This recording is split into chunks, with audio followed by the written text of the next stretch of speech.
Welcome to the written class. সবাই নিজ নিজ দায়িত্বে যার যার অডিওটা বন্ধ করে ফেলেন, সো দ্যাট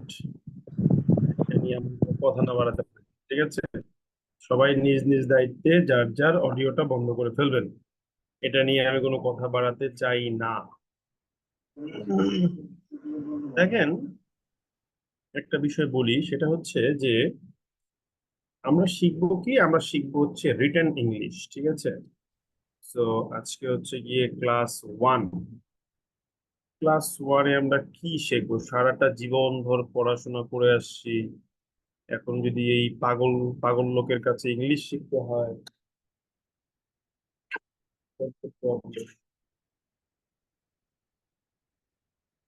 তাহলে তো প্রবলেম, তাই না? তারপরেও আমরা শিখবো, এই পাগল মানুষের কাছে কিছু জিনিস শিখবো। ঠিক আছে, প্রথমে যেটা বলবো সেটা হচ্ছে যে অনেকেই বলে যে ভাইয়া আমি ইংলিশটা কম পারি। ঠিক আছে, এই যে ইংলিশটা কম পারেন, ঠিক আছে, এই কম পারার কারণটা কি আমি একদম এক বাক্যে আপনাকে ক্লিয়ার করে দেই। যে কোনো একটা ল্যাঙ্গুয়েজ অ্যাকুইজিশন কেন বললাম, কারণ আমরা যেই উপায়ে মাতৃভাষা শিখি ওটাকে বলা হয় ল্যাঙ্গুয়েজকে অ্যাকোয়ার করা। সেকেন্ড ল্যাঙ্গুয়েজটা আমরা সাধারণত কি করি, আমরা হচ্ছে আপনার হয়তোবা পরবর্তী সময় শিখে থাকি। বাট এটা হচ্ছে নর্মালি হচ্ছে গিয়ে কি, আমরা ল্যাঙ্গুয়েজটাকে আমরা হচ্ছে অ্যাকোয়ার করি। এই অ্যাকুইজিশন বা অ্যাকোয়ার করার 4টা স্টেপ আছে। একটা হচ্ছে লিসেনিং, আপনি ছোটবেলায় ভাষা শুনেন, যেমন আমার ছেলে এখন ভাষা শুনে আমাদের কাছ থেকে। এরপর হলো স্পিকিং, সে আদো আদো বলিতে কথা বলা শুরু করে। এরপরে হচ্ছে গিয়ে একদিন তাকে স্কুলে ভর্তি করে ছড়া পড়তে দেওয়া হয়, অর্থাৎ রাইম পড়তে দেওয়া হয়, so reading. Then the ultimate thing comes, that is writing. এটা হলো যে কোনো একটা ভাষা, সেটা ইন্ডিয়ান ভাষা হোক, পাকিস্তানি ভাষা হোক, বাংলাদেশের ভাষা হোক, আমেরিকান ভাষা হোক, চাইনিজ ভাষা হোক, হোয়াট এভার দ্য কান্ট্রি, কোনো একটা শিশু বাচ্চা এই 4টা স্টেপে একটা ল্যাঙ্গুয়েজ শিখে। এটার পরে আরেকটা স্টেপ আমি পার্সোনালি অ্যাড করি, যদিও দরকার নাই, সেটা হচ্ছে ট্রান্সলেশন। তবে এই পার্টটা তেমন কোনো ভূমিকা নাই। ঠিক আছে, এটা হচ্ছে আপনার পরবর্তী সময়ের একটা অ্যাপ্লাইড সায়েন্সের মতো কাজ করে থাকে। এখন আপনি যে বাংলা ভাষা শিখেছেন, you have followed the same technique. আপনি শুনেছেন, বলেছেন, পড়েছেন, লিখেছেন। কিন্তু সমস্যাটা কোথায় হয়েছে? সমস্যাটা হয়েছে ইংরেজি শিক্ষাতে গিয়ে। কারণ আপনার বাবা মা, আপনার সারাউন্ডিং, হ্যাঁ অনেক পড়েছো, গুড গার্ল, যাও এবার একটু খেলো, আমি একটু পড়াই। আপনার বাবা মা, আপনার পরিবার, ঠিক আছে, ওকে, এই জিনিসগুলো, আহ, একটু দাঁড়ান। তো আপনার বাবা মা, আপনার পরিবার হয়তো ইংলিশে কথা বলে নাই, so you did not listen English. আপনি হয়তো প্রথমে ইংলিশটা শোনেন নাই। তারপরে হয়তো এমন হয়েছে যে আপনি ইংলিশ বলেনও নাই। একদিন হয়তো বা ইংলিশে স্কুলে গেছেন, আপনাকে একটা রাইম বা একটা পয়েম দিয়ে বলছে, আসো আমরা আজকে একটা ছড়া পড়বো। ঠিক আছে, এই যে একটা প্রবলেম, এই কারণেই সমস্যাটা হয়েছে, আমরা ইংলিশ পারি না। কারণ একটা ল্যাঙ্গুয়েজ লার্নিং এর যে ফার্স্ট দুইটা ফান্ডামেন্টাল স্টেপ, সেই দুইটা স্টেপ আমরা মিস আউট করে ফেলছি।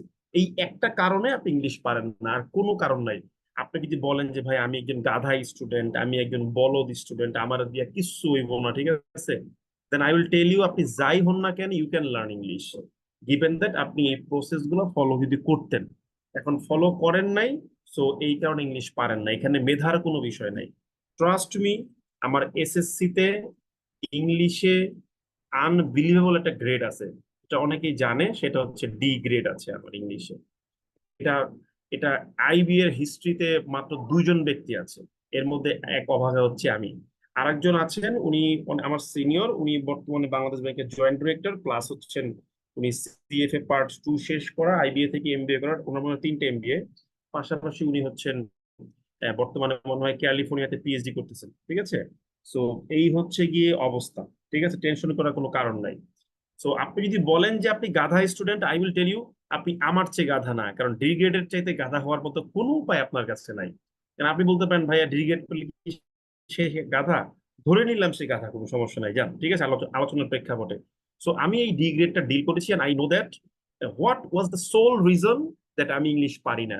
আমি আবিষ্কার করেছিলাম যে এই দুইটা স্টেপ আমি মিস করেছি। This is the only reason for which আমি ইংলিশ পারি না, না এন্ড না। আর কোনো কারণ নাই, বিলিভ মি। ঠিক আছে? এখন তাহলে সমস্যা হচ্ছে এই 25 থেকে 30 বছর বয়সে সে ইংলিশ লিসেনিং স্পিকিং কিভাবে করব? একটা গুড একটা সার্কেল মেনটেন করা, যাদের সাথে you can communicate with English using English, এবং definitely you can listen English so that they they communicate using the concept of English. ঠিক আছে?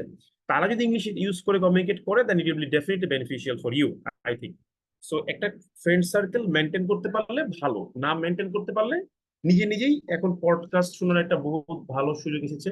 ইউটিউব থেকে বিভিন্ন রকম ভিডিও টিডিও নামায় আপনি দেখতে পারবেন এবং পড়াশোনাও করতে পারবেন। সো টেনশন করার কোনো কারণ আছে বলে আমি মনে করি না। ঠিক আছে? এই হলো ফার্স্ট থিং। এখন আমরা শিখবো তো রাইটিং, ভাষা শিক্ষার একদম সুপ্রিম লেভেল যেটাকে বলা হয় রাইটিং। ঠিক আছে? এখন এই এজে এসে আমরা রাইটিংটাকে বলতেছি যে রাইটিং শিখতে গেলে কি লাগবে? রাইটিং শিখতে গেলে একটা ডিফারেন্সিয়েটেড নলেজ লাগবে। ঠিক আছে? এখন আমি বলবো না যে ভাই এই নলেজটা না থাকলে না তুমি রাইটিং শিখতে পারবে না। এইটা আবার ভুল কথা, এটা আমার কোনোভাবেই বলা ঠিক হবে না। ঠিক আছে? কিন্তু শিখতে পারলে ভালো। যেমন এবারে বিসিএস এর প্রশ্ন আসছে দ্য ড্রিম, ওই যে একটা প্রশ্ন আছে নাউন ক্লজ না অ্যাডজেক্টিভ ক্লজ, এই নিয়ে খুব মারামারি। এই ক্লাসগুলো আপনাকে এগুলো ক্লিয়ার করে দেবে। ঠিক আছে? তো চলেন আমরা শুরু করি। এখন প্রশ্ন হলো যে রাইটিং এ আমাদের ইনগ্রেডিয়েন্ট বা উপাদানটা কি?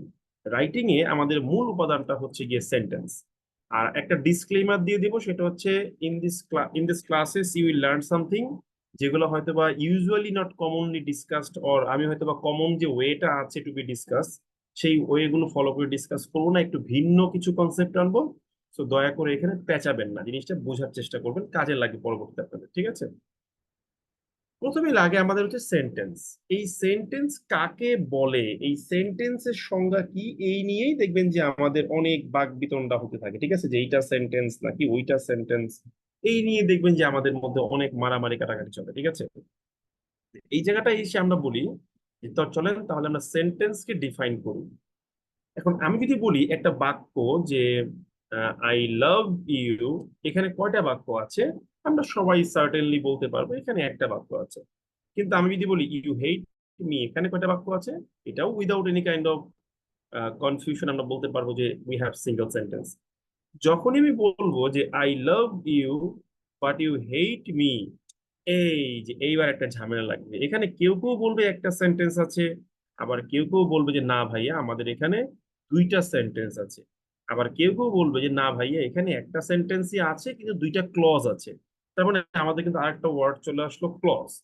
তার মানে আমাদের এই সেন্টেন্স এবং ক্লজকে সুন্দর করে ডিফাইন করতে হবে যেন কোনো সমস্যা না হয়।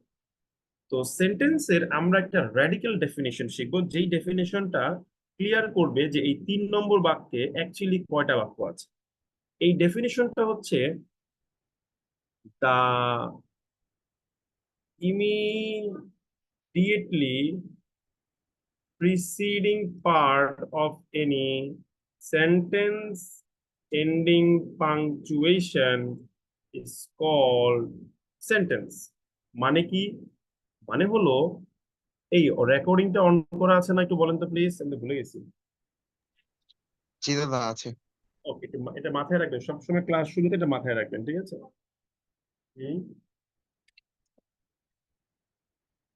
1 মিনিট ভাই।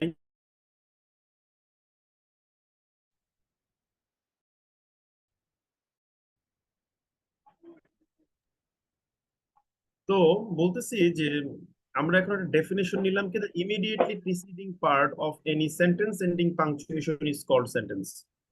মানে কি? বাক্য শেষ হয়েছে বোঝায় এমন কোনো পাংচুয়েশন দেখা মাত্রই তার ঠিক আগের অংশকে আমরা বলবো বাক্য। সেন্টেন্স এন্ডিং পাংচুয়েশন কি আবার? এই যেমন ধরেন ফুল স্টপ, যেমন ধরেন কোশ্চেন মার্ক, যেমন ধরেন এক্সক্লেমেটরি সাইন, এই যে এগুলা। তো বাক্যে যখনই আমরা এই ধরনের কোনো পাংচুয়েশন দেখব, তার ঠিক আগের অংশকেই আমরা হচ্ছে সেন্টেন্স বলবো। উদাহরণস্বরূপ আসেন দেখি পারি কিনা।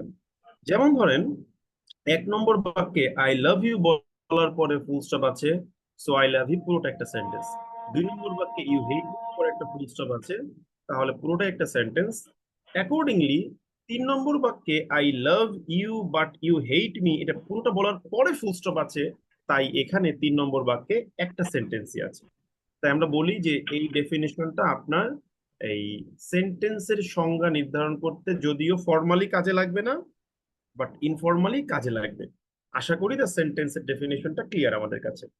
এখন এই 3 নম্বর বাক্যে এই যে I love you but you hate me, এখানে আমরা দেখতে পাচ্ছি আমাদের দুইটা অংশ আছে যেগুলা চাইলেই আলাদা বাক্য হতে পারবে। যেমন 3 নম্বর বাক্যে আই লাভ ইউ একটা অংশ, যেটা চাইলেই হচ্ছে আলাদা বাক্য হতে পারে।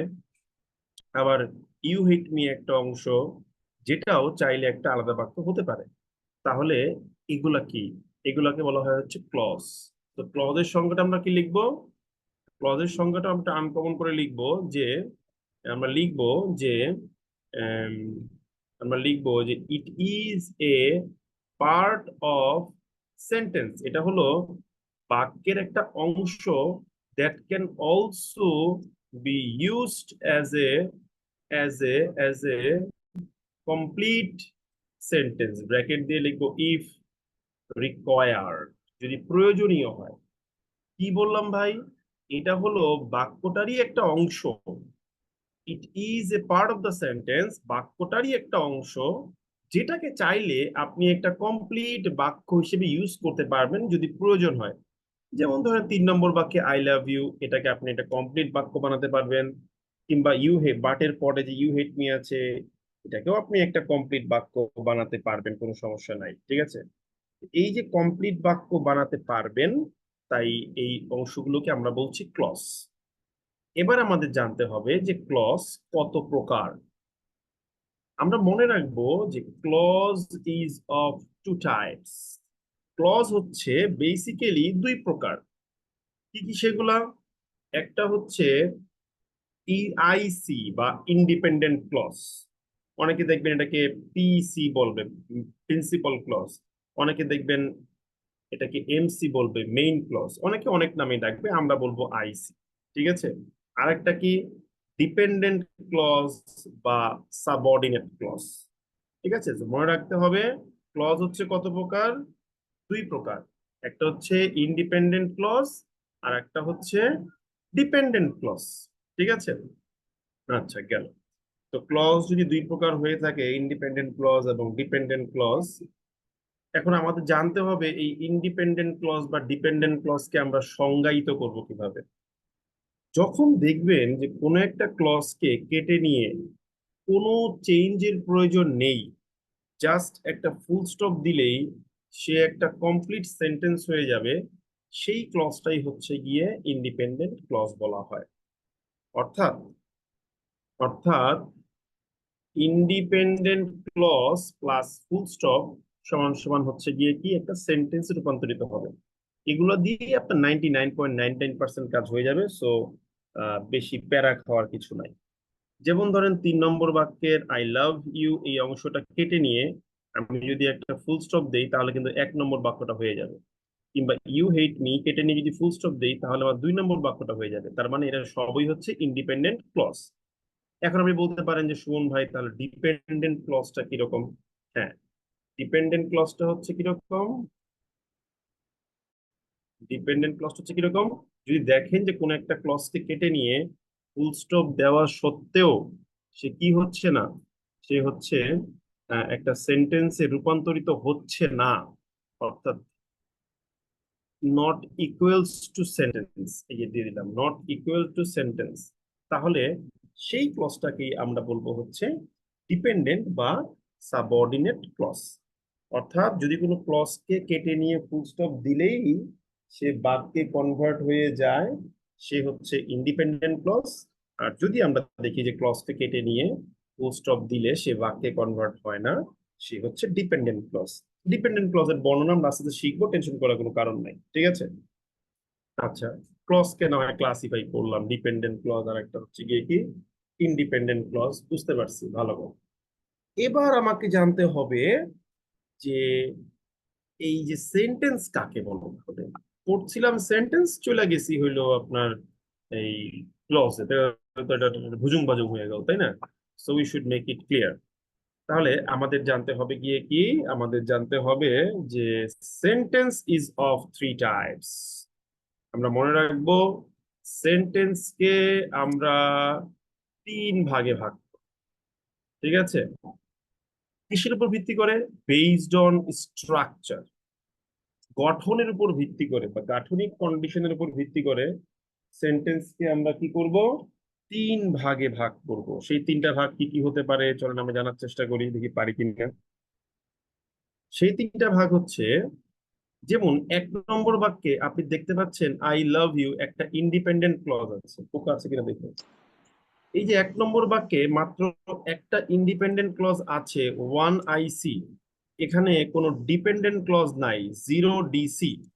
এটাকে বলা হয় সিম্পল সেন্টেন্স। যখন দেখবেন বাক্যে একটা মাত্র ইন্ডিপেন্ডেন্ট ক্লজ আছে, কোনো ডিপেন্ডেন্ট ক্লজ নেই, সেইটাকে বলা হয় হচ্ছে গিয়ে কি, সিম্পল সেন্টেন্স। সবসময় মনে রাখবেন। তাহলে ওই হিসেবে যদি বলা হয় দুই নম্বর বাক্য ইউ হেট মি, এটা কি সেন্টেন্স, সেটাও আপনি বুঝতে পারার কথা যে এটাও একটা সিম্পল সেন্টেন্স, ঠিক আছে? কিন্তু তিন নম্বর বাক্যে যদি প্রশ্ন করা হয় যে কয়টা ইন্ডিপেন্ডেন্ট ক্লজ আছে, আপনি দেখবেন যে you have greater than one independent clause, অর্থাৎ নাম্বার অফ ইন্ডিপেন্ডেন্ট ক্লজ, সেটা হচ্ছে গিয়ে কি, সেটা হচ্ছে গ্রেটার দেন ওয়ান, অর্থাৎ একের বেশি, একটা, একটার বেশি কিন্তু। I repeat, number of independent clause is greater than one. এই যে আমরা গ্রেটার দেন ওয়ানটাকে পেয়ে গেলাম, তাহলে আমরা এখন কি লিখবো, এই যে আমরা লিখবো এইভাবে, নাম্বার অফ ইন্ডিপেন্ডেন্ট ক্লজ হচ্ছে গ্রেটার দেন ওয়ান, কিন্তু কোনো ডিপেন্ডেন্ট ক্লজ নেই, জিরো ডিপেন্ডেন্ট ক্লজ। এটাকে আমরা বলবো হচ্ছে কম্পাউন্ড সেন্টেন্স। যখন আমরা দেখব বাক্যের মধ্যে একের অধিক ইন্ডিপেন্ডেন্ট ক্লজ আছে কিন্তু কোনো ডিপেন্ডেন্ট ক্লজ নেই, সেটাকেই আমরা বলবো হচ্ছে কম্পাউন্ড সেন্টেন্স। যেমন দুই নম্বর বাক্যটা। তাহলে এই যে আমরা দুইটা ডেফিনেশন তৈরি করলাম, একটা হচ্ছে গিয়ে কি সিম্পল সেন্টেন্সের ডেফিনেশন, আর আরেকটা হচ্ছে গিয়ে কি কম্পাউন্ড সেন্টেন্সের ডেফিনেশন। এবারে আমরা এই দুইটা ডেফিনেশনকে অ্যামালগেমেট করব, একীভূত করব। এরকম করে একীভূত করব, দুইটার মধ্যেই দেখবেন ডিপেন্ডেন্ট ক্লজের সংখ্যা বলা আছে জিরো। ডিপেন্ডেন্ট ক্লজের সংখ্যা যদি জিরো বলা থাকে, এটা বসিয়ে দিলাম। এখন ইন্ডিপেন্ডেন্ট ক্লজ কয়টা হবে? ইন্ডিপেন্ডেন্ট ক্লজ একটাতে বলছি একটা হবে, আর একটাতে বলছি একের বেশি হবে। তার মানে আমি বলতে পারি number of independent clause is greater than or equal to one, ঠিক আছে? I repeat, number of independent clause হচ্ছে গিয়ে কি greater than or equal to one, ঠিক আছে? ওকে, কি হইলো বুঝলাম না কিছু আমি। আচ্ছা, একটু দাঁড়ান।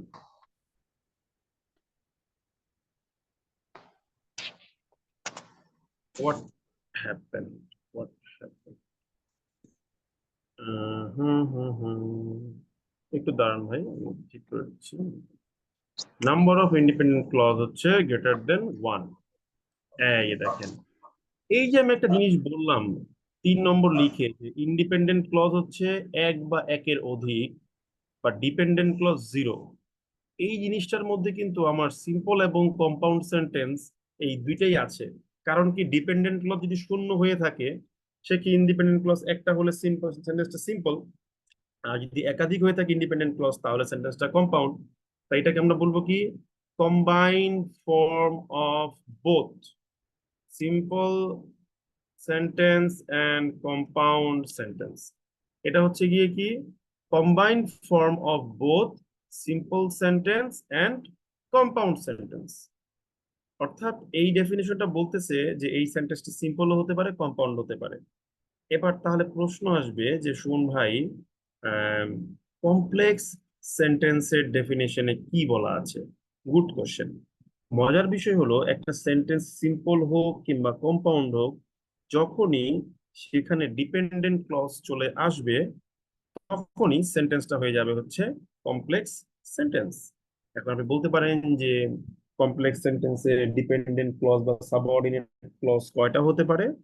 খুবই সিম্পল অ্যান্সার, আপনি 1 গামলা দুধের মধ্যে 1 ফোঁটা লবণ দিলেও সবগুলো দুধ ছানা হয়ে যাবে। ওই দেখো তোমার ছেলে কি করে। আর যদি আপনি 1 কেজি লবণ দিয়ে দেন, পুরোটাই ছানা হয়ে যাবে। অর্থাৎ সেন্টেন্স সিম্পল হোক কিংবা কম্পাউন্ড হোক, সেখানে একটা ডিপেন্ডেন্ট ক্লজ আনলেও সেটা কমপ্লেক্স হয়ে যাবে, একের অধিক আনলেও সেটা হচ্ছে গিয়ে কমপ্লেক্স সেন্টেন্স হয়ে যাবে। তো এই হচ্ছে গিয়ে আমাদের সেন্টেন্সের ক্লাসিফিকেশন। Wow, beautiful art. পাপা দিতে দাও, যাও সেটা করো।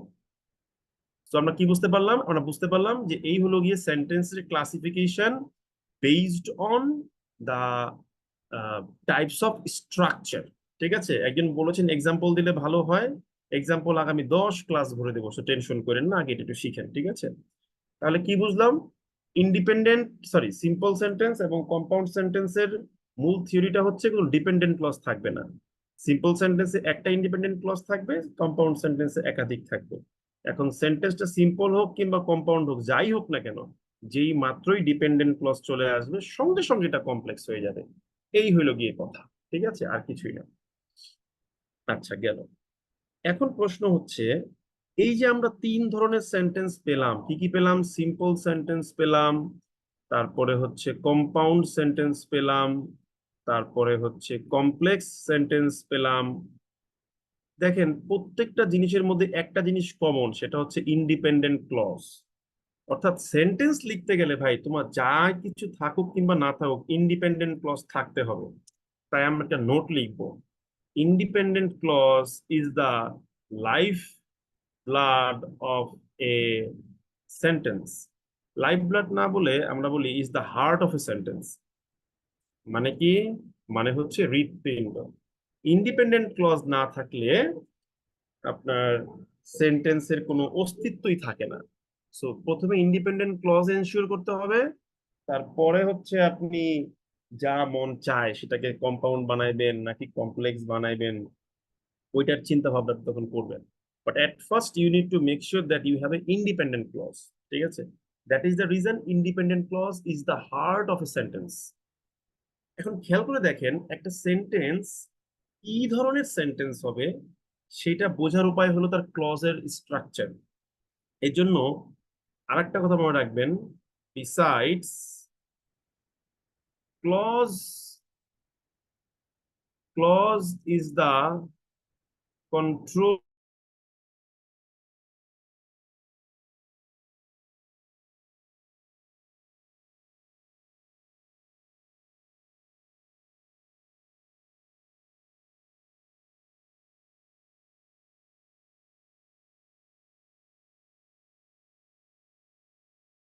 কাকে ফেলেন না কেন, আই হ্যাভ নো প্রবলেম। ঠিক আছে, ইন্ডিপেন্ডেন্ট ক্লজ হচ্ছে বাক্যের হৃদয়, আর ক্লজই হচ্ছে বাক্যের নিয়ন্ত্রণ। এখন মজার বিষয় হচ্ছে, এই যে ক্লজ, এই ক্লজকে চাইলে ছোট করা যায়। আমরা কি লিখবো? ইফ ইউ ওয়ান্ট, যদি তুমি চাও, you can, you can reduce the size of a clause. তুমি চাইলে কি করতে পারো? ক্লজের সাইজটাকে কি করো তুই? এটা নিজে নিজে করে করছো না? You can reduce the size of a clause. আপনি চাইলে ক্লজকে ছোট করতে পারেন, কিন্তু যখন একটা ক্লজকে ছোট করে ফেলবেন, সে তখন ফ্রেজে কনভার্ট হয়ে যাবে। So when you reduce any clause, it, যখন তুমি কোনো ক্লজকে রিডিউস করো, it turns into a phrase। সে তখন কি হয়ে যায়? সে একটা ফ্রেজে রূপান্তরিত হয়ে যায়। ঠিক আছে, সেটা কথা বলে তো ও এক একটা বলতেছে। যখন তুমি ক্লজকে রিডিউস করো, সে তখন কি হয়ে যায়? ফ্রেজে কনভার্ট হয়ে যায়। এখন আমরা কি জানি? আমরা জানি ক্লজ বাক্যের উপরে নিয়ন্ত্রণ প্রতিষ্ঠা করতে পারে, কিন্তু আনফরচুনেটলি, আমি লিখে দিচ্ছি, unfortunately a phrase has no control over the structure of a sentence। বাক্যের গঠনের উপরে কিন্তু, স্ট্রাকচারের উপরে কিন্তু ফ্রেজের কোনো প্রকার কোনো নিয়ন্ত্রণ নেই। সো এই বিষয়টা কিন্তু আমাদেরকে আবার কি করতে হবে? বুঝতে হবে। ঠিক আছে, ফ্রেজের উপরে কিন্তু বাক্যের কোনো নিয়ন্ত্রণ নেই, বা ফ্রেজ বাক্যের উপর নিয়ন্ত্রণ রাখে না। তো চলুন আমরা একটু এই বিষয়টাকে আরেকটু এক্সপ্লেইন করার চেষ্টা করি, দেখি পারি কিনা। তো আমরা সেন্টেন্স কাকে বলে বুঝলাম, সেন্টেন্সের ক্লাসিফিকেশন বুঝলাম, এর কোনো ফার্দার ক্লাসিফিকেশনের প্রয়োজন নাই। ক্লজকে ক্লাসিফাই করলাম, কিন্তু এইখানে এসে এই ক্লজ ক্লাসিফিকেশনটাকে আমরা বলবো যে আরেকটু ফার্দার করতে হবে। ক্লজের ক্লাসিফিকেশনটাকে আরেকটু ফার্দার করা যাবে, সেটা কি? সেটা হচ্ছে আমরা লিখবো যে dependent clause, dependent clause is of three types. Dependent clause আবার কয় প্রকার? তিন প্রকার। নাম্বার ওয়ান, অ্যাডজেক্টিভ ক্লজ, শুদ্ধভাবে উচ্চারণ করলে হবে adjective clause. Number two, adverb clause. Number three, noun clause. There are three types of dependent or subordinate clause: adjective clause, adverb clause, noun clause. অনেকে adjective clause-টাকে দেখবেন রিলেটিভ ক্লজের নামেও ডাকে, কোনো সমস্যা নাই, ডাকতেই পারেন, ঠিক আছে। সো অনেকে অনেক নামে অনেক ক্লজকে ডাকেন, কিন্তু মেইনলি এই তিনটা প্রকার। এখন এই অ্যাডজেক্টিভ ক্লজ বা রিলেটিভ ক্লজ, এইটা আবার কি? এইটা আবার দুই ভাগে বিভক্ত হয়ে গেছে। একটা হচ্ছে রেস্ট্রিকটিভ ক্লজ, আর একটা হচ্ছে নন রেস্ট্রিকটিভ ক্লজ। একটা হচ্ছে রেস্ট্রিকটিভ ক্লজ, আর একটা হচ্ছে নন রেস্ট্রিকটিভ ক্লজ, অর্থাৎ রেস্ট্রিকটিভ অ্যাডজেক্টিভ ক্লজ, হ্যাঁ, আর একটা হচ্ছে নন রেস্ট্রিকটিভ অ্যাডজেক্টিভ ক্লজ। এই হলো মোটামুটি অ্যাডজেক্টিভ ক্লজের, ডিপেন্ডেন্ট বা সাবঅর্ডিনেট ক্লজের ক্লাসিফিকেশন। এইটুকুই আমরা মূলত 8-10টা ক্লাস ধরে পড়বো, এবং রাইটিং এর মূল বিষয়টাকে আমরা গ্র্যাপ করবো, আর কিছুই না। আমার মূল স্ট্রাকচার, পড়াশোনার মূল স্ট্রাকচারটা হচ্ছে ক্লজের উপর নির্ভর করে তৈরি করার। তাহলে আমরা বুঝে গেলাম ডিপেন্ডেন্ট ক্লজ গুলো কি কি: adjective clause, adverb clause, noun clause. এখন ধরেন আমরা ওই কথাটাকে প্রমাণ করব। কোন কথাটাকে? যে clause is the controller of a sentence, যে ক্লজ হচ্ছে বাক্যের নিয়ন্ত্রক। এই কথাটাকে আমরা কি করব? রাখবো, জোরে রাখবো, শুনবো।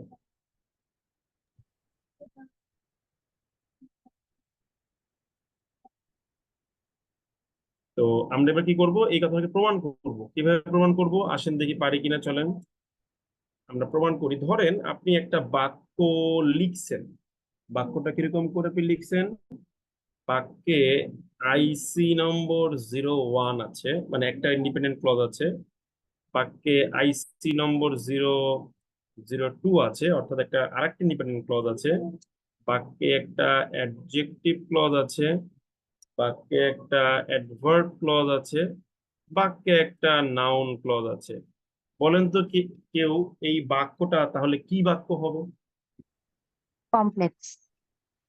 কমপ্লেক্স সেন্টেন্স হবে। গুড। কারণটা কি? কারণটা হলো বাক্যে ইন্ডিপেন্ডেন্ট ক্লজ আছে, সো বাক্য এটা হতে পারবে। এখন যেহেতু ডিপেন্ডেন্ট ক্লজ পাওয়া যাচ্ছে, সো এটা কমপ্লেক্স। এখন ধরেন আপনি, আপনার মাথায় একটা দুষ্ট বুদ্ধি আসলো। কি বুদ্ধি আসলো?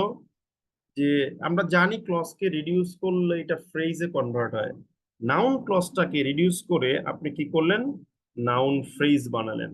এবার বলেন এটা একটা কি সেন্টেন্স তাহলে? কমপ্লেক্স। কমপ্লেক্স। এখনো এটা কমপ্লেক্স, কারণ কি? ইন্ডিপেন্ডেন্ট ক্লজ তো আছেই, পাশাপাশি I still have two dependent clause. এখন ধরেন আমি ধরে নিলাম যে আপনি এই বাক্যের অবস্থান থেকে, নাউন ফ্রেজ তো আছে, এখন অ্যাডভার্ব ক্লজটাকেও আপনি আপনি আপনি কি করলেন? আপনি হচ্ছে এই অ্যাডভার্ব ক্লজটাকেও আপনি হচ্ছে ফ্রেজে কনভার্ট করলেন। তাহলে এটা কি কি সেন্টেন্স তাহলে এখন বলেন? কমপ্লেক্স। এটা এখনো কমপ্লেক্স, কারণ ওই যে অ্যাডজেক্টিভ ক্লজ রয়ে গেছে। এখন যদি আপনি বলেন যে সুমন ভাই, আমি এই নাউন ক্লজকে ফ্রেজ বানালাম, অ্যাডভার্ব ক্লজকেও ফ্রেজ বানালাম, এবার আমি অ্যাডজেক্টিভ ক্লজকেও ফ্রেজে কনভার্ট করব, তাহলে এটা কি সেন্টেন্স এখন বলুন? সিম্পল। না, আমার কাছে তিনটাই এখন ফ্রেজ হয়ে গেছে, কোনো ডিপেন্ডেন্ট ক্লজ নেই, কিন্তু দুইটা ইন্ডিপেন্ডেন্ট ক্লজ আছে, একের অধিক, তাহলে কি সেন্টেন্স বলেন? কমপ্লেক্স। কম্পাউন্ড। কম্পাউন্ড। বুঝলাম না, এইটুকু জিনিস যদি আপনারা গোজামিল লাগাই ফেলেন তাহলে কেমন হইবে? কি কয়? কম্পাউন্ড।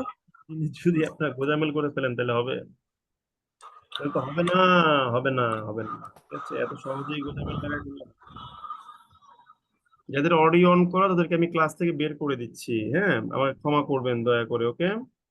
যাদের অডিও অন করা তাদেরকে ক্লাস থেকে এই দুজনকে বের করে দিলাম ক্লাস থেকে, কিছু করার নাই, ঠিক আছে? এটা কিন্তু আমি বরদাস্ত করি না, এটা আবার বাইরে গিয়ে আমার দুর্নাম করে দিবেন।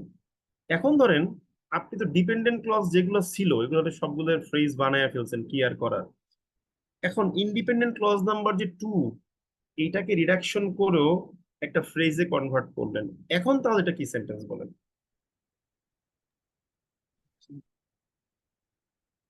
Simple. Simple Simple sentence. sentence, কারণ আমার সর্বশেষ একটা ইন্ডিপেন্ডেন্ট ক্লজই আছে, আর তো কিছু নাই, তাই না? এখন এই প্রথম ইন্ডিপেন্ডেন্ট ক্লজ সর্বশেষ, এটাকেও যদি আমি একটা ফ্রেজ বানিয়ে দেই তাহলে এটা কি সেন্টেন্স বলেন?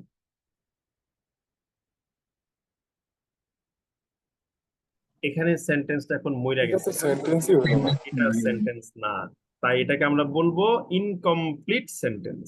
এটাকে অনেক জায়গাতে অনেক নামে ডাকে, রান অন সেন্টেন্স, অনেক নামে ডাকতে পারে, ঠিক আছে? আমরা লিখলাম ইনকমপ্লিট। তার মানে দেখেন আলটিমেটলি তাহলে সেন্টেন্সের নিয়ন্ত্রক সংস্থা কে বলেন তো বুদ্ধি করে একটু?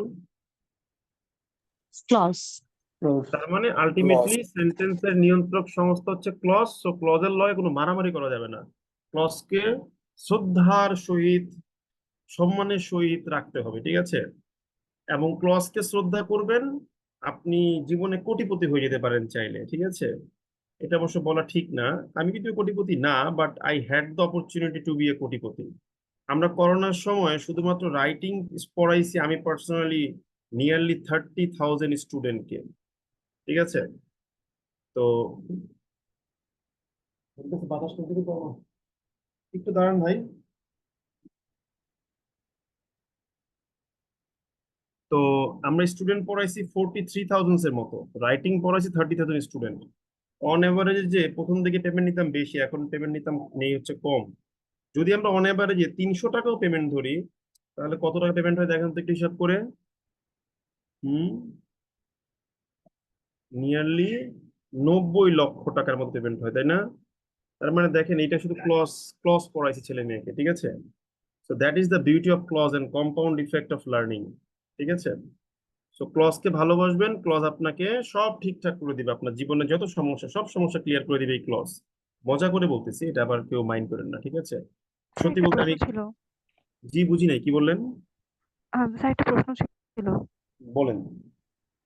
স্যার এই যে ইন্ডিপেন্ডেন্ট ক্লজ 01 প্লাস ফ্রেজ দিলে আমার শুধুমাত্র সিম্পল সেন্টেন্স হচ্ছে, জাস্ট লাস্ট লাইনের আগের লাইনটার কথা বলছি।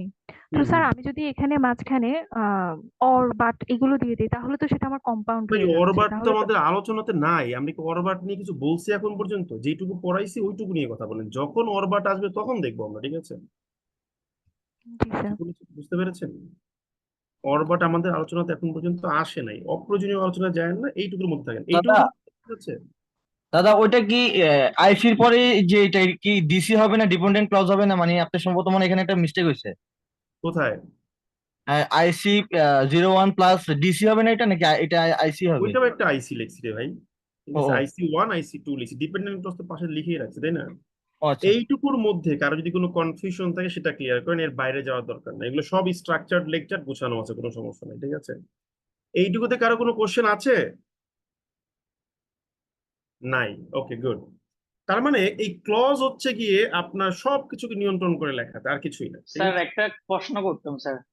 টপিকের বাইরে বললেই ধমক খাবেন, এইটুকুর মধ্যে থাকলে বলুন। না টপিক বলতে মানে বেসিক্যালি আমার এটা মাথায় গোজামিল কোনো লেগে গেছে, মানে বেসিক্যালি আমরা টেসিক্যালি না, যেটা পড়াইছি এইটুকুর মধ্যে প্রশ্ন থাকলে বলেন, না থাকলে বলেন যে নাই। জি ভাই আছে বলতে মানে হ্যাঁ আমরা তাহলে হচ্ছে বলেন। উপরে যেটা দেখছি দুইটাই ইন্ডিপেন্ডেন্ট ক্লজে মিলে একটা কম্পাউন্ড হয়েছিল আর কি। হুম হুম হুম হুম হুম। কিন্তু এখানে হচ্ছে একটা independent clause 1 plus independent clause 2 plus হচ্ছে adjective clause adverb clause noun ক্লজে কমপ্লেক্স হয়েছে, মানে এটা হুম হুম। একটু বুঝতেছি। কেন এটা ক্লিয়ার না হওয়ার কি আছে? আপনি যদি দেখেন তো 4 নম্বর এখানে কি লিখছিলাম, ইন্ডিপেন্ডেন্ট ক্লজ এক বা একাধিক থাক কোনো সমস্যা না, ডিপেন্ডেন্ট ক্লজ এক বা একাধিক থাকলে সঙ্গে সঙ্গে সেটা কমপ্লেক্স হয়ে যাবে, ঠিক আছে? তাহলে আমার এখানে আচ্ছা ইন্ডিপেন্ডেন্ট ক্লজ দুইটা আছে, আমি ধরে নিলাম সেন্টেন্সটা কম্পাউন্ড। যেই মাত্রই আমি adjective clause adverb clause noun clause এদেরকে এন্ট্রি করাবো সঙ্গে সঙ্গে সে কমপ্লেক্স হয়ে যাবে, ঠিক আছে? ওকে। জি ভাই, থ্যাংক ইউ আর ওই ভাইয়া। জিনিসটা প্রমাণ করার জন্যই আমি কি করলাম, প্রথমে একটা হাইপোথিসিস দেখাইলাম, এরপর আমি কি প্র্যাকটিক্যালি আপনাকে কনভার্ট করে দেখালাম, ঠিক আছে? তো সেন্টেন্সের নিয়ন্ত্রক হচ্ছে গিয়ে কি ক্লজ, সবসময় মাথায় রাখবেন, ঠিক আছে? আর এই ক্লজ আপনার জীবনের বহু সমস্যার সমাধান করে দিতে পারে, কোনো সমস্যা নাই, ঠিক আছে? হোয়াট এভার, এবারে আমরা একটা জিনিস দেখাবো। কি দেখবো আমরা? জিনিস দেখেন, তার বুঝে গেলাম যে সেন্টেন্সের আলটিমেট নিয়ন্ত্রক হচ্ছে ক্লজ। এখন দেখেন, আমি যদি আপনার এই 3 নম্বর বাক্য I love you but you hate me এটার দিকে তাকাই, আমরা কিন্তু একটু ভিন্ন দর্শন পাবো।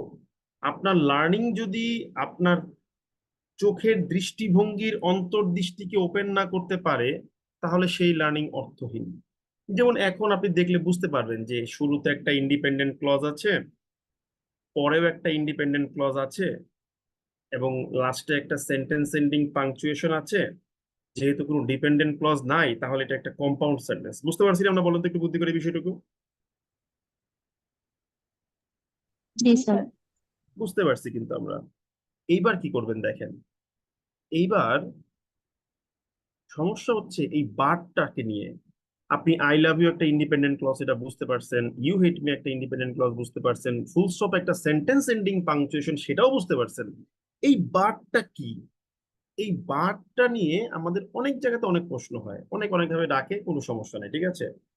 এই বাটটাকে আমরা যদি বলি যে শুদ্ধ পার্টস অফ স্পিচ, এইটাই যদি ভাগাভাগি করতে হয় যে পার্টস অফ স্পিচের কোন পার্ট এটা, তাহলে আমরা বলবো পার্টস অফ স্পিচ অনুসারে এটা হচ্ছে basically conjunction. I repeat, parts of speech অনুসারে এটা হচ্ছে একটা কনজাংশন। এটা অলওয়েজ মাথায় রাখবেন, ঠিক আছে? এই কনজাংশনটাকে অনেকে অনেক নামে ডাকে। কেউ বলে ক্লজ কানেক্টর, অনেকে ইনফর্মাল ভাবে অনেক নামে ডাকে, ক্লজ কানেক্টর। ময়লা, সমস্যা নেই।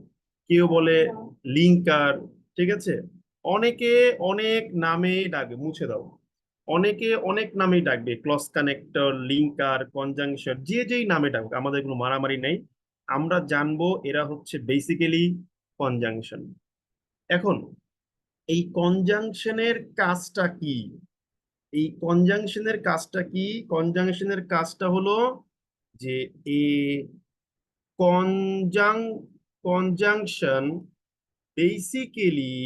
basically adds two parts two parts two parts আমি ব্র্যাকেট দিয়ে লিখবো usually of similar types। একই ধরনের দুইটা পার্টকে কি করে সে যুক্ত করে। যেমন ধরেন আমি যদি বলি যে রহিম এন্ড করিম, ঠিক আছে? করিম আর প্লেইং, আপনি বুঝে গেলেন যে এখানে সাবজেক্টে দুইটা নাউন আছে, রহিম এবং করিম। এই দুজনকে অ্যাড করছে হচ্ছে গিয়ে আপনার এই কি বলে, এই যে কি বলে ভুলে গেলাম আমরা, এই কনজাংশন। আবার আমি যদি হ্যাঁ বলি I play football and cricket, তাহলে এখন আমরা কিন্তু দুটো অবজেক্টকে সে অ্যাড করলো, যে এই দুটো আবার নাউন। সো এইভাবে সে বিভিন্ন পার্টকে অ্যাড করতে পারে, এটাই হলো তার কাজ। তো এই কনজাংশন বিভিন্ন পার্টকে অ্যাড করতে পারে, এটা নিয়ে না আমাদের কোনো সমস্যা হবে না। এটা আমরা সবাই ছোটবেলা থেকে পড়ে আসছি। আমাদের মেইনলি সমস্যা হবে কোথায় গিয়ে জানেন? যে কনজাংশন যখন দুইটা সেন্টেন্সকে অ্যাড করতে যাবে, অথবা কনজাংশন যখন দুইটা ক্লজকে অ্যাড করতে যাবে, তখনই মেইনলি আমাদের সমস্যাটা হবে। তাই আমাদের যে কাজটা করতে হবে, কনজাংশন কিভাবে সেন্টেন্স বা ক্লজকে অ্যাড করার কাজ করে থাকে, সেই জিনিসটা একটু পড়ে পড়ে আমাদের এখন বুঝতে হবে। চলেন তাহলে আমরা দেখি কিভাবে সে সেন্টেন্স কিংবা ক্লজকে কানেক্ট করে। সেন্টেন্স কানেকশনটা আমরা প্রথমে শিখবো। I repeat, we will learn the concept of sentence connection at first. Sentence connecting conjunction, ঠিক আছে? Sentence connecting conjunctions। আচ্ছা, সেন্টেন্স যখন সে কানেক্ট করতে কনজাংশন, যখন সেন্টেন্স কানেক্ট করার বিষয়টা আসবে, তখন জিনিসটা কিরকম আমি আপনাকে একটু বুঝাই, ভালো করে ব্যাপারটা বুঝে, ঠিক আছে? ধরেন, একটু দাঁড়ান, আমি পরের পেজে চলে গেলে এটা ভালো হবে। হ্যাঁ, এটাকে আমরা এই পেজটাকে এখানেই শেষ করে দিচ্ছি।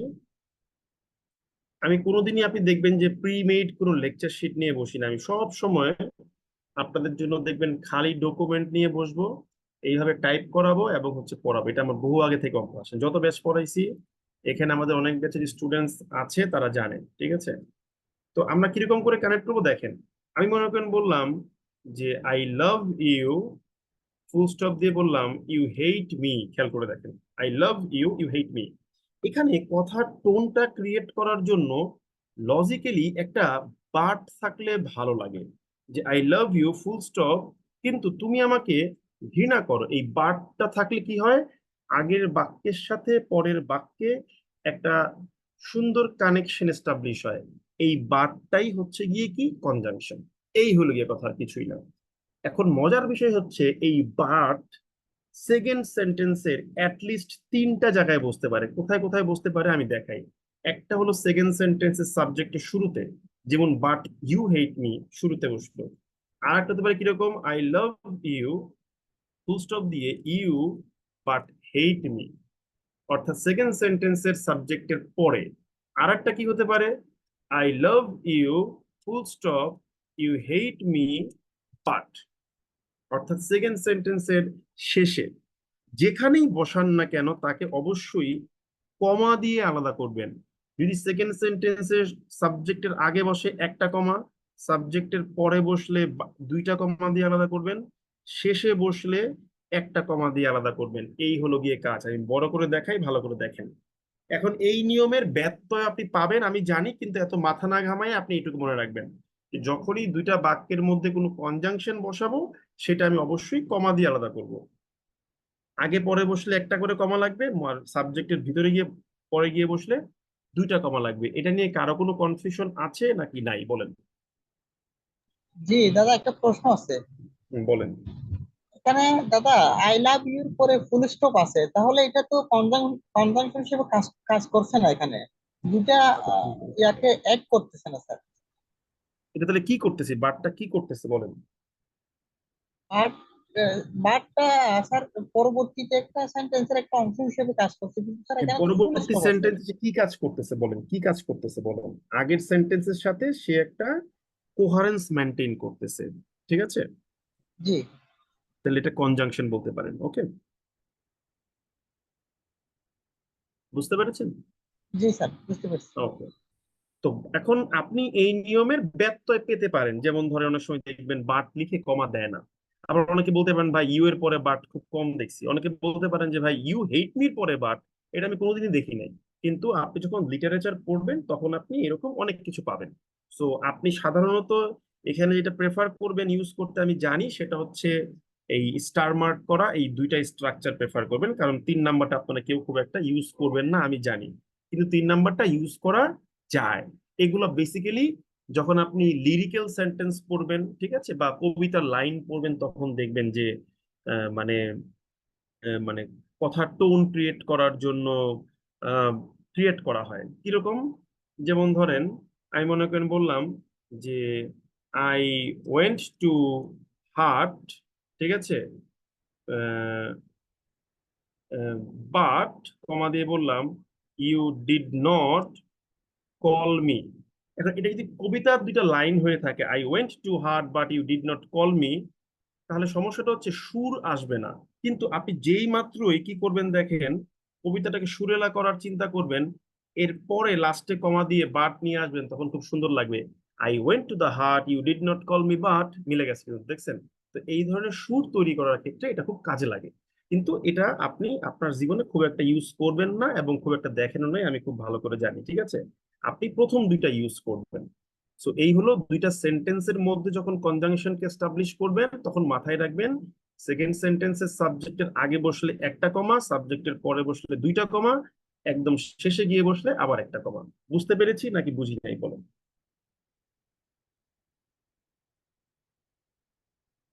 হ্যালো? জি স্যার, বুঝতে পারছি। ওকে, স্যার এটা থ্যাংক ইউ ভেরি মাচ। যে কোনো কনজাংশনের ক্ষেত্রেই হবে? যে কোনো কনজাংশনের ক্ষেত্রে হবে, ঠিক আছে? ওকে, দাদা একটা এখন প্রশ্ন ছিল। বলেন, শুনছি। বাট কি সবসময় কনজাংশনের কাজ করবে নাকি অন্য কিছুরও কাজ করবে? ভাই বাট অনেক কিছুর কাজ করে, এখানে আমরা কনজাংশন পড়ছি তাই কনজাংশন নিয়ে কথা বলছি, ঠিক আছে? ওকে, ধন্যবাদ। ওকে ওকে। আচ্ছা, এখন প্রশ্ন হলো কি, যে ক্লজ কে সে কানেক্ট করবে যখন, তখন কি হবে? এটা একটা মজার বিষয়, একটু আলোচনা করার মতো বিষয়। তখন আমরা কি বলবো, যে যখন ক্লজ কি করে, যখন কনজাংশন কি করছে, ক্লজ কে কানেক্ট করছে, তখন কি হবে দেখেন। এই যে আমি লিখলাম ক্লজ কানেক্টিং কনজাংশনস, ঠিক আছে? তো আমরা সেন্টেন্স কানেক্ট করতে বুঝেই গেলাম, 3 জায়গায় বসতে পারে, কমা দিয়ে আলাদা করতে হবে, কিন্তু ক্লজ কানেক্ট করতে গেলে কিন্তু একটা ঝামেলা আছে। কি ঝামেলা আছে আসেন শিখি। তখন আমরা বলি যে ভাই আপনি কনজাংশনকে 2 ভাগে ভাগ করে নেবেন, বড় এবং ছোট। স্মল কনজাংশন ভার্সেস হচ্ছে লার্জ কনজাংশন। এখন আপনি বলতে পারেন, শুনুন ভাই, তাহলে সেন্টেন্স কানেকশন করার ক্ষেত্রে কি স্মল লার্জ ভাগাভাগি করতে হবে না? না, করতে হবে না, এটার কোনো প্রয়োজন নাই, শুধুমাত্র সেন্টেন্স কানেক্ট, ক্লজ কানেক্ট করার সময় লাগবে। স্মল কনজাংশন কোনগুলো, যেমন ধরেন and, or, yet, so, but, এই ধরনের ছোট ছোট ওয়ার্ড। লার্জ কনজাংশন কোনগুলো, হাউ এভার, ঠিক আছে, তারপরে নানদালেস, তারপরে নেভারথলেস, তারপরে মনে করেন অ্যাজ এ রেজাল্ট, কন, ছোট করে নিই, কনজিকুয়েন্টলি, ঠিক আছে, তারপরে হচ্ছে মনে করেন এরকম অনেকগুলো আসতে পারে যেগুলো একটু দেখতে বড়, এগুলোকে বলা হয়, আমরা বলি কি বড় কনজাংশন, ঠিক আছে? আমি একটা নাম তৈরি করছি আর কি। এখানে একটা কনফিউজিং কনজাংশন হচ্ছে হেন্স, মনে রাখবেন হেন্স। হেন্স দেখতে মনে হয় ছোট, কিন্তু হেন্স ভাই ছোট না, হেন্স হলো একটা বড় কনজাংশন, ঠিক আছে?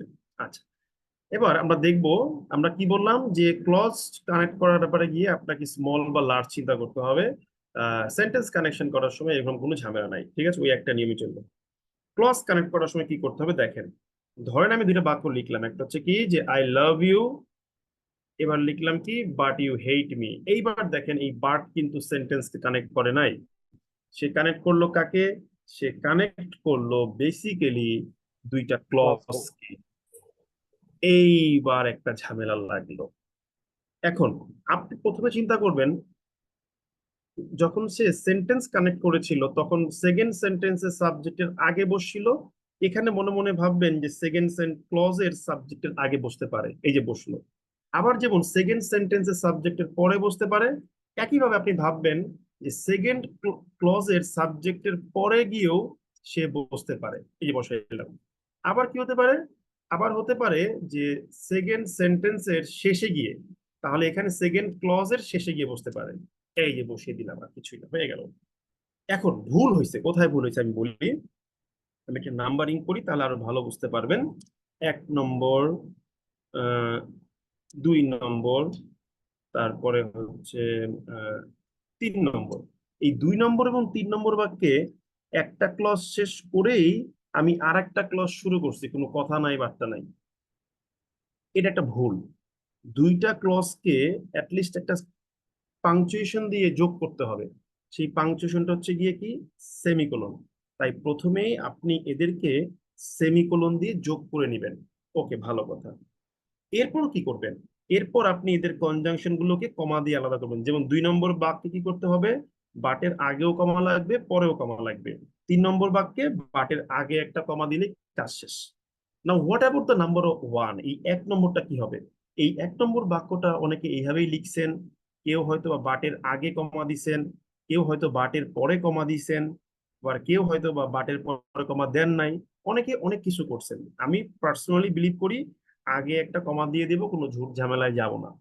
এখন আপনি বলতে পারেন, সুমন ভাই এই কমা আসলে কাজটা করতেছে কিসের, সেটা তো বুঝতে পারতেছি না।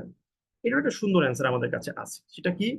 সেটা হচ্ছে যে যদি আপনি একটা বাক্য এরকম ভাবে লিখেন যে I love you but you hate me, এটার মিনিংটা হচ্ছে এরকম, বাংলা হবে এরকম, আমি তোমাকে ভালোবাসি কিন্তু তুমি আমাকে ঘৃণা করো।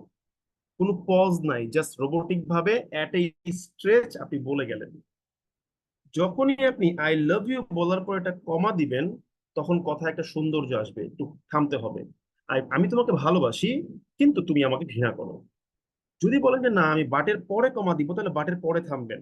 আমি তোমাকে ভালোবাসি কিন্তু তুমি আমাকে ঘৃণা করো। আপনি যদি বলেন যে না বাটের পরে যে ইউ আছে তারপরে কমা দিব, সেটাও রাইট হতে পারে, কোনো সমস্যা নাই। সেক্ষেত্রে পড়বেন কিভাবে? আমি তোমাকে ভালোবাসি কিন্তু তুমি আমাকে ঘৃণা করো। অনেক ভাবেই হতে পারে। তো এত প্যারায় আমরা যাব না ভাই। আমরা কি করব, আমরা শুধুমাত্র বাটের আগে একটা কমা দিয়ে দেব। তো মনে রাখতে হবে যে যখন স্মল কনজাংশন, ছোট ছোট কনজাংশন ইউজ করে আপনি দুইটা ক্লজকে একত্র করতেছেন, তখন আপনি এই নিয়মটা মেনে কনজাংশন বসাতে পারবেন এবং পাংচুয়েট করবেন। এখন প্রশ্ন হলো, সুমন ভাই, যদি আমি বড় কনজাংশন ইউজ করতে যাই তাইলে কি হইব? আসেন আমরা এবার তাহলে বড় কনজাংশন ইউজ করাটা শিখি। হ্যাঁ, ঠিক আছে, জোরে কথা বলো।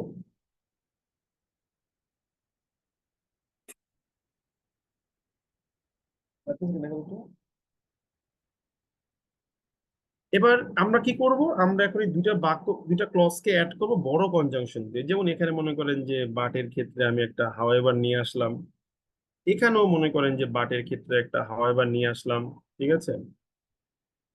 আবার এখানেও মনে করেন যে বাটের ক্ষেত্রে একটা হাওয়েভার নিয়ে আসলাম, হয়ে গেল, কোনো সমস্যা নাই।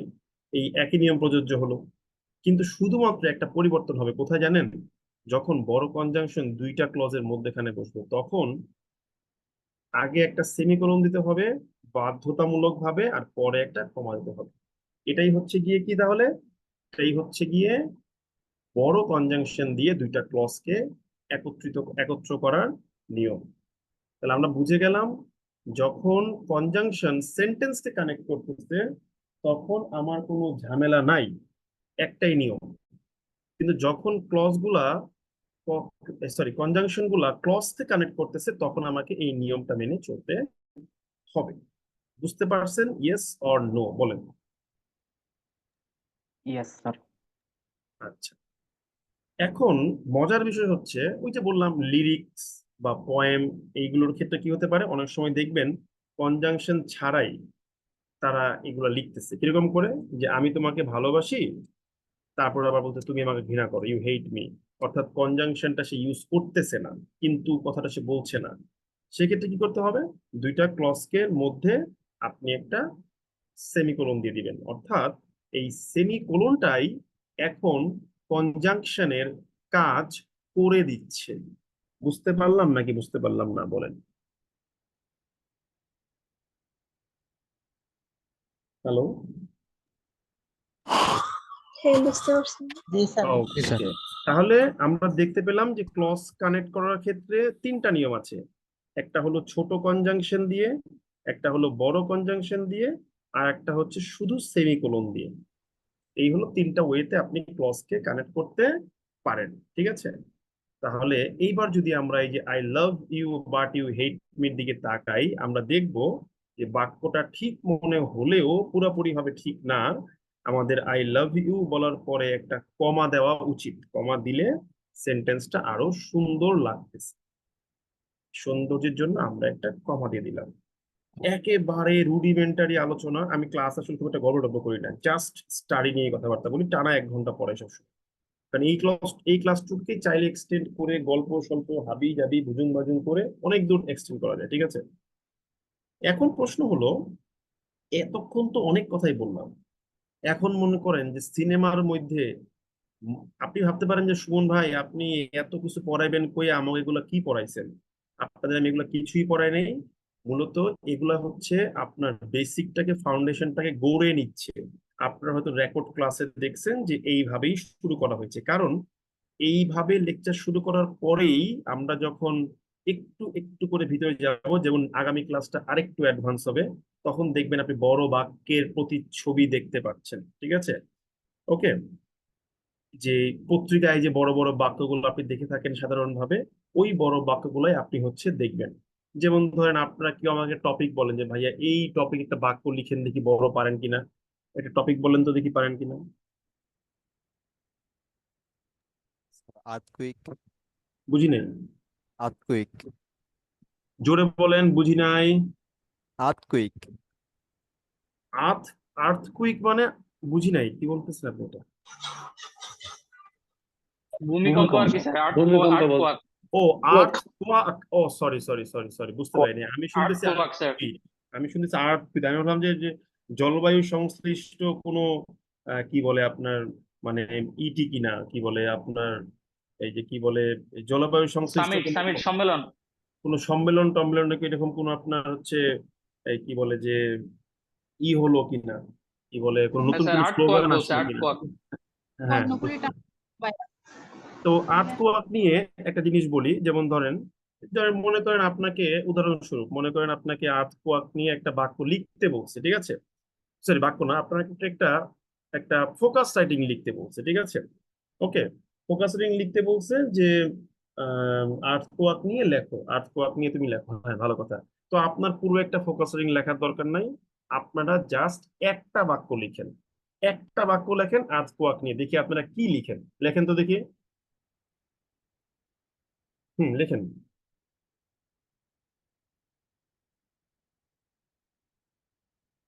লিখেন, দ্রুত লিখবেন, যত সুন্দর করে লিখতে পারেন লিখেন, দেখি পারেন কিনা।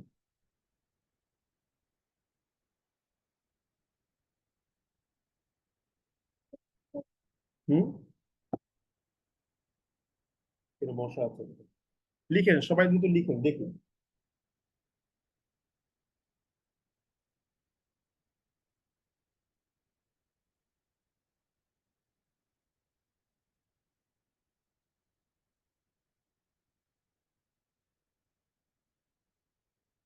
লিখেন।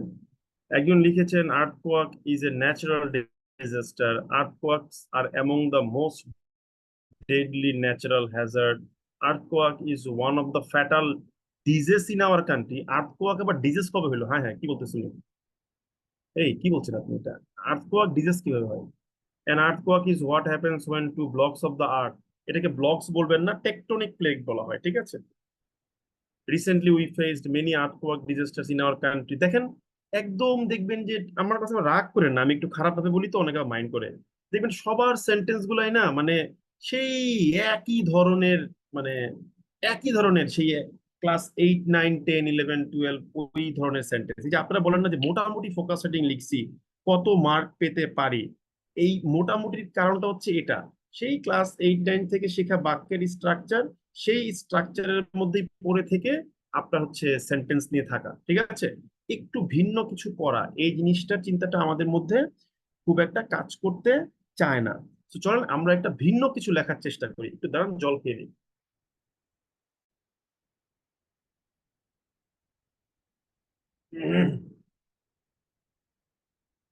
আমরা কি লিখতে পারি? আমরা লিখতে পারি যে এ ন্যাচারাল অ্যাপোকালিপস, একটা প্রাকৃতিক মহাদুর্যোগ, ঠিক আছে। অ্যাপোকালিপস মানে সাধারণত হচ্ছে আপনার মহাবিপর্যয়কে বোঝায়, ঠিক আছে। আমরা কি লিখবো? এ ন্যাচারাল অ্যাপোকালিপস, ঠিক আছে। আমরা কি লিখবো? আমরা লিখবো যে earthquake, a natural a natural apocalypse, ঠিক আছে, টেকিং, সরি আমরা লিখবো যে এ ন্যাচারাল অ্যাপোকালিপস, ঠিক আছে, that takes place without giving any visible warning, ঠিক আছে, এনি ভিজিবল ওয়ার্নিং, ঠিক আছে। ভিজিবল ওয়ার্নিং মানে কি বলেন দেখি? হ্যালো, দৃশ্যমান স্যার, দৃশ্যমান দৃশ্যমান সংকেত। বিপদ আর কি। দৃশ্যমান হ্যাঁ মানে পূর্বাভাস। দৃশ্যমান, মানে দৃশ্যমান কোনো ছাড়াই, আপনার সিগন্যাল ছাড়াই মনে করেন যে একটা কিছু ঘটে যায়, ঠিক আছে, এরকম বলতে পারেন, ঠিক না? তো আমরা কি বলবো? Earthquake a natural apocalypse that takes place without giving any without any visible apocalypse, ঠিক আছে। আমরা কি লিখবো? কমা দিয়ে লিখবো যে always results in dire consequences, ঠিক আছে। আর্থকোয়াক কি করে? a natural apocalypse that takes place without any visible warning always results in dire consequences, ঠিক আছে, followed by ট্রিমেন্ডাস। এরপরে কি হয় আপনার আর্থকোয়াকের পরে কি হয়? followed by ট্রিমেন এখানে ডায়ার কনসিকোয়েন্স না লিখে আমরা লিখতে পারি আরো সুন্দর ওয়ার্ড, ইররিভার্সিবল কনসিকোয়েন্সেস, ঠিক আছে, ইরিভার্সিবল রেজাল্টস। দেখেন কাজ করার কোনো জায়গার কোনো শেষ নাই, ঠিক আছে, ইররিভার্সিবল রেজাল্টস, ঠিক আছে, ফলোড বাই আমি ট্রিমেন্ডাস ওয়ার্ডটা আনলাম না, আমরা লিখবো যে ডায়ার কনসিকোয়েন্সেস, ঠিক আছে। আমরা কি লিখবো যে একটা এম ড্যাশ দিয়ে লিখবো যে এ ফ্যাক্ট that requires, ঠিক আছে, এর pragmatic adaptation plans so that, যাতে করে কি হয়, so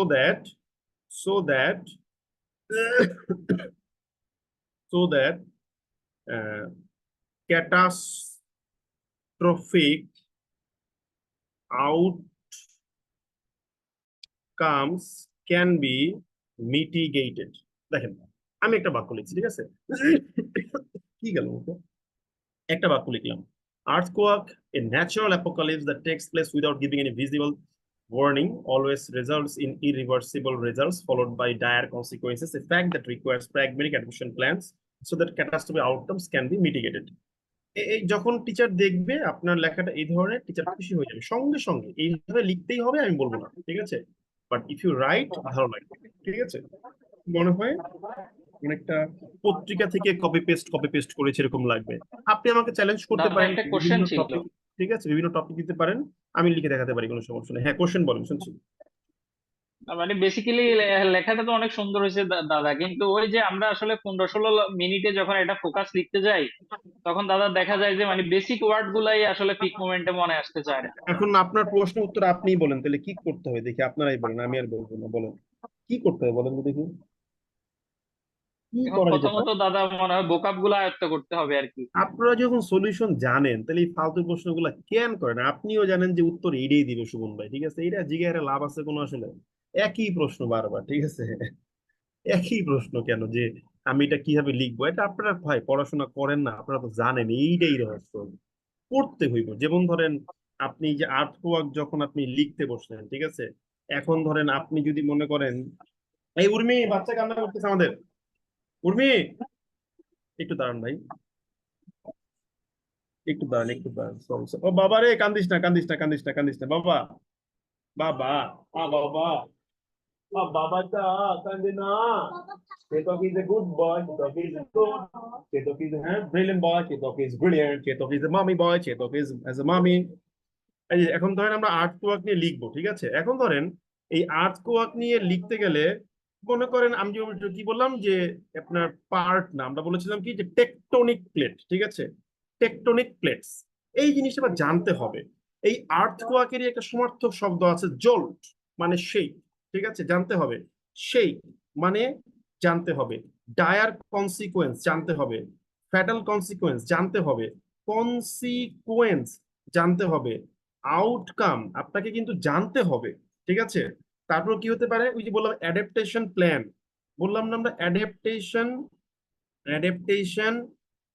প্ল্যান বললাম না, এটা কিন্তু আপনাকে কি করতে হবে, মানে জানতে হবে, না জানলে কিন্তু আসলে হবে না, ঠিক আছে। আপনি মনে করেন বললেন যারা বিল্ডিং কোড মানবে না ওদেরকে পানিশমেন্ট দেওয়া উচিত, এক্সাম্পলারি পানিশমেন্ট, ঠিক আছে, কিংবা কি বলতে পারেন, কোন রকম কোনো ছাড় দেওয়া হবে না, স্টার্ন মেজার্স। এখন বস আপনি যদি না পড়েন তাহলে আসলে আমি এখন এইটা আমি আপনাকে কেমনে শিখাবো? আমার পক্ষে পসিবল না। তবে আপনাকে আমি একটা সাজেশন দিতে পারি, সেটা কি? সেটা হচ্ছে আপনি রিলেটেড ওয়ার্ড .org মনে হয় এমন নামে একটা ওয়েবসাইট আছে, শুধু রিলেটেড ওয়ার্ড লিখবেন, মনে করেন লিখবেন আর্ট ওয়ার্ক রিলেটেড ওয়ার্ড, দেখবেন একটা ওয়েবসাইট নিয়ে যাবে, ওয়েবসাইটের নামই হচ্ছে রিলেটেড ওয়ার্ড। ওই ওয়েবসাইটে গিয়ে আপনি যখন বিভিন্ন ধরনের কি ওয়ার্ড দিয়ে সার্চ করলে ইউ উইল গেট কি ওয়ার্ড বেসড রিলেটেড ওয়ার্ড পাবেন। যেমন আমি আপনাকে দেখাই, একটা মিনিট আমাকে সময় দেন, হ্যাঁ? আমি জাস্ট আই এম মেকিং, একটু দাঁড়ান, আমি একটু দেখাচ্ছি, হ্যাঁ একটু দাঁড়ান। আমি ধরেন লিখলাম যে আর্থ ওয়াক রিলেটেড ওয়ার্ড, ঠিক আছে? আবার ভাইবেন না যে সুমন ভাই মনে হয় এটা আগে ভাগেই ই করে রাখছে, এই মুখস্থ করে রাইখা তারপরে আর্থ কোয়াক জিজ্ঞেস করতে বলছে, আমরা ওই ভাইটা জিজ্ঞেস করছে, আমি তারপরে সব করাই দিচ্ছি, ঠিক আছে? এই দেখেন আমি সার্চ করছি এই মাত্রই, দেখেন আর্থ কোয়াক রিলেটেড ওয়ার্ড, ঠিক আছে? এই দেখেন এখানে তো কতগুলো রিলেটেড ওয়ার্ড দেখাচ্ছি, তাই না? এইবার দেখেন, এই যে দেখেন রিলেটেড ওয়ার্ড দেখতে পাচ্ছেন, দেখতে পাচ্ছেন? হ্যাঁ দাদা। এই যে আপনি এই জায়গায় যদি যান, আপনি দেখবেন যে কাজ হয়ে গেছে। এখানে গেলে আর্থ কোয়াক রিলেটেড প্রচুর ওয়ার্ড সে আপনাকে দিবে। আপনার মনে করেন ধরেন সিসমিক ওয়েভস, ঠিক আছে? তারপরে মনে করেন যে এই যে কি বলে আপনার সুনামি রেজাল্ট করছে, ঠিক আছে? মার্সলাইড বলতে পারেন, এই যে মার্শাল ওয়ার্ড অলরেডি আছে এখানে। এই দেখেন আর্থ কোয়াক রিলেটেড কত ওয়ার্ড আপনাকে দিচ্ছে, আপনি আপনার এখান থেকে যেটা ভালো লাগে সেটা আপনি নেবেন, ঠিক আছে? এরকম হচ্ছে ব্যাপারটা। তো পুরো ব্যাপারটা বস আপনার শেখার উপর নির্ভর করে, ঠিক আছে? So that's all for today. Next ক্লাসটা আমরা ঠিক যেখানে শেষ করেছি ওইখান থেকে শুরু করবো। Thank you very much. আল্লাহ হাফেজ, নমস্কার, গুড নাইট।